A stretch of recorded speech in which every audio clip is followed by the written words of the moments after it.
여러분, 안녕하세요. 이것은 칼럼에 오신 분들 환영합니다. 이번 영상은 오키나와 전력, 사회인 팀과 하는 친선전 리뷰입니다. 호주전을 치르면서 얻은 수확 중 하나가 바로 아시아 쿼터제를 대비해 현 호주 선수들 기량 체크라는 이야기를 합니다. 이번 오키나와 전력과의 대전도 그런 성격의 친선전이 될 수 있다. 보통 일본 사회인 팀은 피처스 선수들과 경기를 하기 마련인데 1군과 경기를 잡은 이유라고 보여집니다. 혹시 하나로 올 선수가 있을지 현 일본 사회인 리그 수준을 유추해 볼 수 있는 경기이기도 합니다. 리뷰 시작하겠습니다. 김경문 감독은 전력이 좋은 것 같다는 질문에 부담이 없을 수는 없다. 또 당연히 있어야 한다. 그리고 이 정도 멤버라면 전력이 좋다. 그리고 또 한 가지 할 때가 됐다. 잘할 때가 됐다. 올해 우리 한화가 파이팅하면 해낼 수 있다는 그런 생각을 갖고 있다. 백업 전력에 대해서도 괜찮다. 상대 팀들과 비교해도 뒤진다고 생각하지 않는다. 개인적으로 스프링 캠프 훈련을 치르면서 조금 여유가 생긴 것 같다. 그리고 굉장히 감사하다. 현장에 이렇게 다시 기회를 받았다는 것에 감사하다.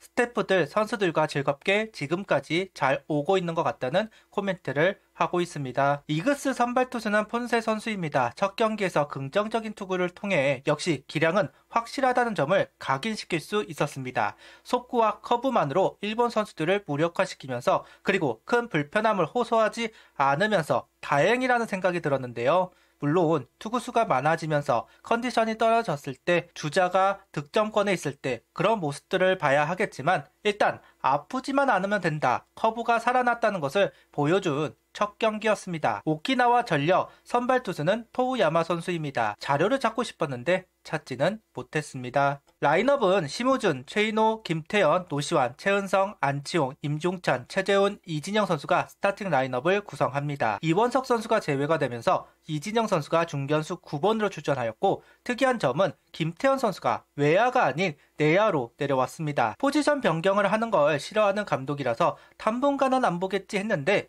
김태현 선수가 1루로 나옵니다. 그동안 지명타자는 최인호, 문현빈, 권강민 등 좌타자를 활용해 채웠지만 활약이 대단하다고 할 수는 없습니다. 원래라면 권강민 선수가 1루를 맡아야 하는데 김태현 선수를 1루로 활용하는 것 감독 생각에 변화가 있는 것이 아닐까 추측을 해봅니다.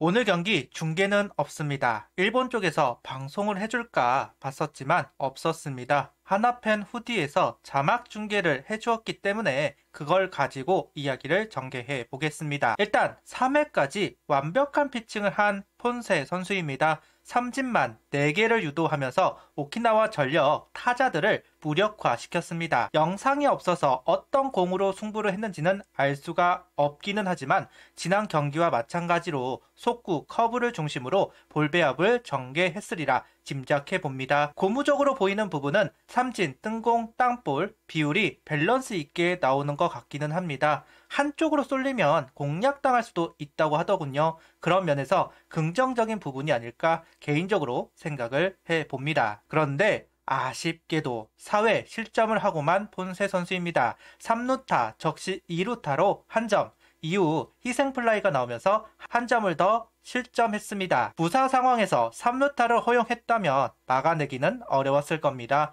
심지어 2루타 하나를 더 허용하면서 추가 실점까지 나왔습니다. 그래도 칭찬할 부분은 무너지지 않고 아웃을 얻어냈다는 부분입니다. 실점은 언제나 할 수 있는데 무너지면 신뢰를 할 수가 없습니다. 줄 건 주고 아웃을 얻어야 할 때가 있는데 오늘 경기 폰세가 보여주었습니다. 그런데 아쉽게도 4회 실점을 하고만 폰세 선수입니다. 폰세 선수는 4이닝 2실점 4삼진 무볼넷을 기록합니다. 이맘때 체크를 해야 하는 것 중 하나가 바로 몇 구에 구속 구위가 떨어지는가를 체크해야 합니다. 100구를 던지기 위해서 급격하게 투구수를 올리기는 어렵습니다. 보통 15구에서 20구 정도 빌드업을 하는데 순조롭게 되면 좋겠으나 그렇지 않은 경우도 왕왕 있습니다. 몇 구를 던졌는지는 알 수가 없지만 어느 정도 데이터를 얻지 않았을까 합니다. 오늘 경기 득점은 4회 나왔습니다. 안치홍 선수 안타로 시작한 기회 임종찬 선수가 2루타로 연결하였고 최재훈 선수 적시타가 나오면서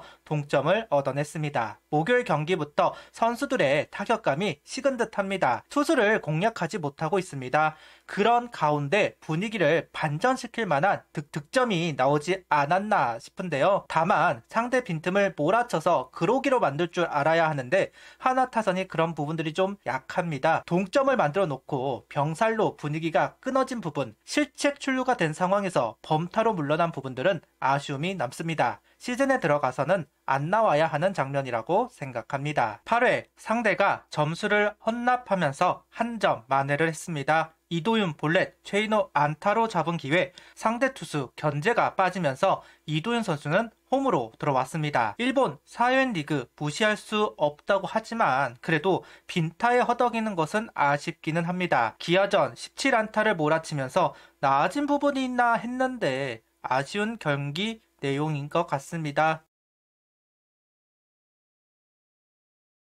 오늘 불펜 릴레이는 김범수, 김서현, 한승혁, 박상원, 주현상 선수가 등판을 합니다. 김범수, 김서현 선수가 실점을 하면서 승기는 넘어갔습니다. 당혹스럽기는 하네요. 오늘 불펜진은 1군 레귤러들인데 대량 실점을 한 부분, 물론 실점을 안 할 수는 없기는 하지만 당혹스러운 결과는 분명한 사실인 것 같습니다. 김서현 선수는 실책이 나온 상황이라 감안을 한다 해도 김범수 선수의 실점은 하필 상대가 상대이다 보니 아쉬운 결과입니다. 특히나 투수 실책과 밀어내기가 나왔다는 점은 김범수 선수 반성을 할 부분이라고 봅니다. 다행이다 생각하는 부분은 주현상 선수의 1이닝 무실점 피칭입니다. 지난 경기 9위가 안 올라오다 보니까 재구간된 공이 장타로 이어지는 모습 보고 좀 시겁했습니다. 개막이 한 달밖에 남지 않았는데 마무리를 해야 하는 선수의 9위가 안 올라왔으니까요. 오늘 경기 어느 정도 회복이 된 건지는 알 수가 없기는 하지만 그래도 1이닝을 막았다는 점에서 나아진 부분이 있다고 유추를 해보려고 합니다. 나아져야만 합니다. 마무리 때문에 골치가 썩는 일 반복돼서는 안 됩니다. 그래서 오늘 경기 무실점이 반갑습니다. 제가 앞서서 빈틈을 볼 때 그로기로 만들어야 한다 이야기를 했습니다. 하나는 동점에서 멈추었지만 오키나와 전력은 한화 빈틈을 파고들었습니다. 문현빈 선수 실책으로 빈틈이 생기자 오키나와 전력 타자들은 집중했고 적시타, 안타, 적시 2루타를 몰아치면서 김서현 선수를 공략했습니다. 프로팀이 보여주어야 하는 장면을 아마추어 팀이 보여주었다. 결과론이라고 할 수도 있겠지만 한화가 5강을 가려면 집요함이 필요합니다. 오늘은 연습 경기이니까 타격감을 조절해야 하니까 그럼에도 집요함을 보이지 못했다는 점은 분명 생각을 해봐야 하는 대목이라고 생각합니다. 다음 경기는 집요함을 보여주기를 바라면서 영상 마치겠습니다. 구독, 좋아요, 알림 설정 부탁드리며 영상을 봐주셔서 감사합니다.